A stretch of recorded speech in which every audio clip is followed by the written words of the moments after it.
Hello, how's it going? I hope you are doing well and having a good day so far.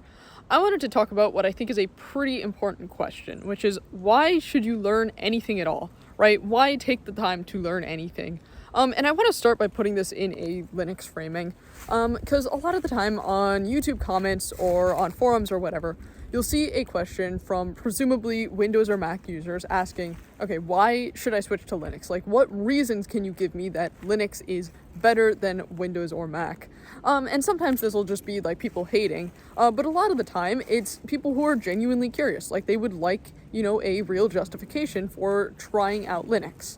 And usually people who are presumably Linux users, right, will give a list of reasons, right? They'll enumerate facts about why Linux is better. So, it's more privacy respecting. You retain your digital freedoms. It's more stable. It's more customizable. All of these various things, which are not incorrect. It's not like these reasons are wrong. But I sort of wish that as a society, we didn't necessarily need reasons just to explore options and check things out and, be curious, right? If people were able to sort of say, okay, why don't I just put like Linux on a USB and just check it out? Like, why not, right? And to be clear, I think this also applies in the Linux community as well. This isn't coming from a place of, converting people to Linux, right? I think this same concept, the same line of thinking applies in the Linux community of people needing, extended justifications and reasoning to do anything. For example, like, why would I check out Emacs over NVim, right? A lot of people would like, serious justifications and reasoning for using one or the other, or even, installing one or the other to just see it and try it. And I think, instead, if we were able to approach things with the open-mindedness of, okay, why don't I just boot it up and, see how it works and see if I like it or not, right? Instead of sort of locking ourselves into one thing. Like you'll have sometimes people who have like been using Vim forever and they're married to Vim, right? They hate Emacs. And of course this isn't everybody, but some people are like that. And I think it's worth being open-minded enough to kind of try other things and, be willing to acknowledge that, yeah, something else could be better. And, I'll never know if I don't try it, right? If Emacs was suddenly really good in 3 years, like, okay, obviously right now I prefer NVim, and I do, objectively have reasons why I prefer NVim, right? But I'm willing to acknowledge that, if Emacs changed some things that, if they added some particular features that I wanted, right? Or they changed whatever, and I happen to realize, like, now Emacs is super good. I'm not, married to NVim in the sense that it's like, it's my identity, so I must use it, right? And I think this is something that a lot of people feel about their distros, and this is sort of the opposite end of the spectrum of people who are always distro hopping, right? You have people who are, constantly distro hopping and they don't settle on anything, and then you have people who are married to their distro and won't acknowledge that anything else could, be as good or even be better, right?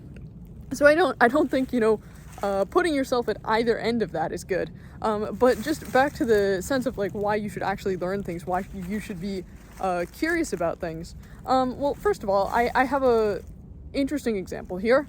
Something that might be a little bit surprising. Okay, I have a laptop with KDE on it, and I've had it since I think KDE 4 was my first KDE install on that laptop. And every, KDE update, I'll go update KDE and boot it up and check it out for like a couple hours and, see what changed, right? And that has actually been very beneficial. Now, even though, as you probably know, right, I'm a pretty big fan of DWM, I'm not planning to like switch to KDE on my main PC anytime soon. But I still have learned things from booting up KDE and looking at it, right? For example, I made, a clipboard history script for DWM, right? Or, well, not for DWM, but, that is present in my DWM installation, right, on my main PC. Where did I get the idea for clipboard history? I got it from KDE, right? That is, where I actually saw clipboard history. Now, I know, obviously there's lots of programs that are not, KDE related that still do that. But that was, where I actually had the idea. Why don't I just make a script to do this? Because, it's in KDE and it's kind of, a nice feature. So why don't I have that too? And I would never have sort of learned that if I hadn't had the, willingness to install KDE on a laptop and, check it out every update and, see what's going on, see what it has to offer. And I think that's something, if you are sort of locking yourself into one particular, desktop environment or window manager or distro, or even like Linux as a whole, right? If FreeBSD suddenly added, some things that I wanted, or changed some things or whatever, right? I would be willing to switch to FreeBSD, right? I'm not, locking myself into using Linux just because I like penguins or something, right? If Windows 15 was free and open source and privacy respecting and did all these various things, like I would try it out. That's not a realistic example at all, but you know what I mean, right? I'm not, locking myself into one thing just because I, happen to have started on it and like it more. I wanna bring this to some real life examples. I think there's kind of a spectrum of various things you could learn. And I think that spectrum starts on one end with things that have a immediate reason for learning them, like an immediate, rational justification for what I'm gonna gain out of learning this thing. Then in the middle of the spectrum, you have, things that will give you a benefit later on. Like you will end up realizing a benefit, but it might not be, immediate. And then at the other end of the spectrum, you have this sort of nebulous unknown of, will I actually get anything out of learning this? Like I might not. Sometimes you can even identify something that you clearly will not get something out of learning it. And I think all of those are still worth pursuing. Okay, so I want to give a couple examples. So first of all, for the thing that can kind of immediately realize a benefit, right? I had a clock a couple weeks ago that broke. Something in the mechanism broke. I had to open it up. I had to find some diagrams of how it worked, and I ended up watching a video, and a few hours later, I was able to fix it, and my clock worked, okay? And I didn't want to, take it to somebody to repair it. I didn't want to just, buy a new mechanism because it was pretty old, so it was worth it to me to, preserve the original parts in it. So it was, a few hours of time because, I have no experience fixing clocks. I had to learn it from scratch. I've literally never fixed a clock before, but it was worth my time to learn it and fix it. So I got an immediate benefit out of learning that, okay? The sort of middle of the spectrum, I don't know, for example, people who are on gedit and might want to learn Vim, right? Well, you could identify in the future, you're going to get, those 10 hours you spend up front learning Vim, probably not 10 hours, but, the time you spend up front, in the future, you're going to get that time back and more, in speed and efficiency, right? So it's the sort of thing where you have gains that you will realize in the future, benefits that you'll realize in the future that, in the present, you might not immediately get that benefit, right? But you can still clearly identify, okay, this thing is worth my time to learn. And then you have that sort of nebulous other end of the spectrum, where it's these sorts of things that you might get something out of, you might not, you're really not sure, or things that you will never get anything out of. Like the questions of why is the sky blue, right?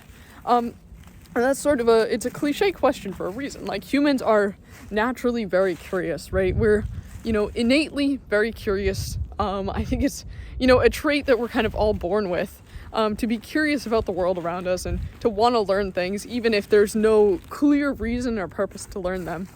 And I think that's always worth pursuing. It's worth learning those things. When you are curious about something, when you realize, okay, this is interesting, I'm not sure about this, I want to learn about it, it is worth pursuing that. And the same logic applies to Linux, right?